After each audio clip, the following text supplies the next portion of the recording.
Chapter 1: The Encounter. In the bustling city of New Atlantia, where the skyline was dominated by gleaming skyscrapers and the streets buzzed with the hum of electric cars, Dr. Evelyn Parker, a brilliant physicist, was on the brink of a groundbreaking discovery.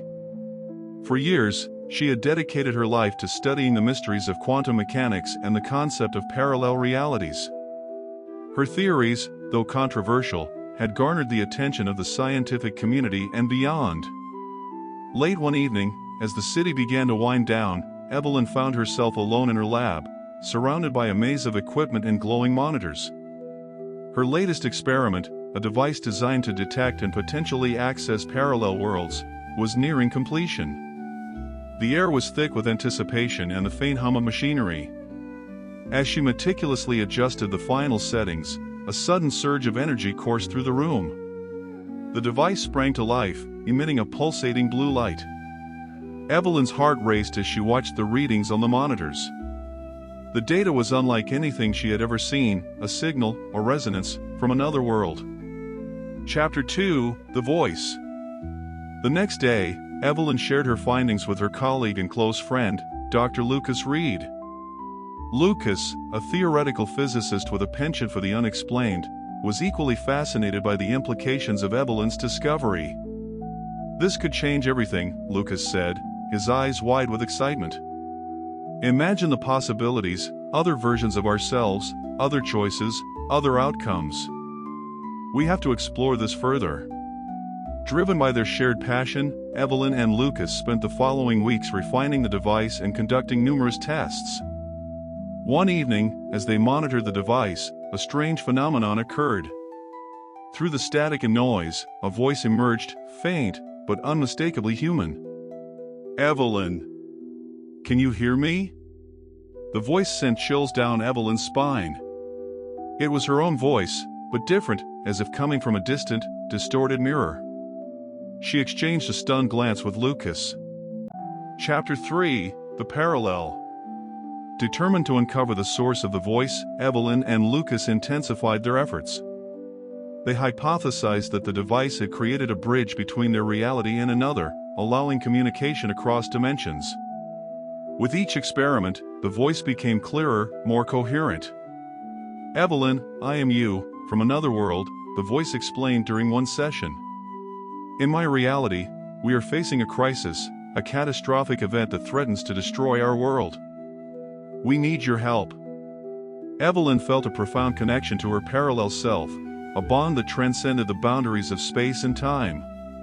She knew she had to help, but the risks were immense. Together with Lucas, they devised a plan to stabilize the connection and gather more information about the impending catastrophe. Chapter 4: The Journey. After weeks of preparation, Evelyn and Lucas were ready to take the ultimate leap, to cross the bridge and travel to the parallel reality. They equipped themselves with the necessary gear and activated the device, stepping into the unknown. The transition was disorienting, a whirlwind of light and sound.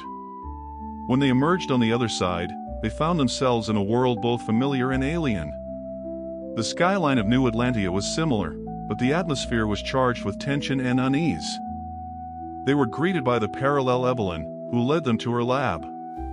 The situation was dire, a massive energy disruption was tearing their world apart, and time was running out. The parallel Evelyn had identified the source of the disruption, but lacked the resources to neutralize it. Chapter 5: The Collaboration. Working together, the two Evelyns and Lucas pooled their knowledge and expertise. They discovered that the energy disruption was caused by a rogue experiment in quantum entanglement that had spiraled out of control. To stop it, they needed to construct a device capable of stabilizing the quantum field and restoring balance to the parallel reality. As they worked tirelessly, the bond between the two Evelyns grew stronger. They shared stories of their lives, their hopes, and their regrets. Despite their differences, they realized that they were fundamentally the same, driven by a desire to understand the universe and make a difference. With Lucas's assistance, they completed the stabilizing device and prepared for the final phase of their plan. The fate of the parallel world hung in the balance, and failure was not an option. Chapter 6: The Resolution. On the day of the operation, the city held its breath. The parallel Evelyn guided her counterpart and Lucas to the site of the disruption, an underground facility where the rogue experiment had been conducted.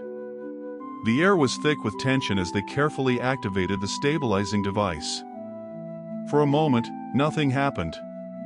Then, the ground shook, and a blinding light filled the room. The device hummed with power, and the energy disruption began to subside. The team watched in awe as the quantum field stabilized, and the world returned to normalcy. The parallel Evelyn's eyes welled with tears of relief and gratitude. "Thank you," she said, embracing her counterpart. "You've saved us all." Chapter 7: The Return. With their mission accomplished, it was time for Evelyn and Lucas to return to their own reality.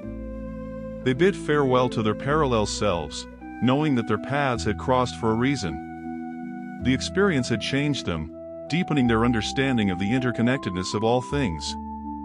As they stepped back through the bridge, Evelyn felt a profound sense of fulfillment. She had glimpsed the infinite possibilities of the multiverse and forged a bond that transcended dimensions. The echoes of her journey would stay with her forever, a reminder of the power of collaboration and the enduring spirit of humanity. Epilogue: The Legacy. Back in their own world, Evelyn and Lucas continued their research, inspired by their extraordinary adventure. They published their findings, sparking a wave of interest and innovation in the field of parallel realities. The scientific community was abuzz with the potential implications, and new doors of exploration were opened. Years later, as Evelyn looked out over the city she had once thought she knew, she felt a deep sense of gratitude. The echoes from another world had shown her that, despite the vastness of the universe, every action, every choice, and every connection mattered. And in the quiet moments of reflection, she could still hear the distant resonance of her parallel self, a reminder of the boundless possibilities that lay beyond the horizon.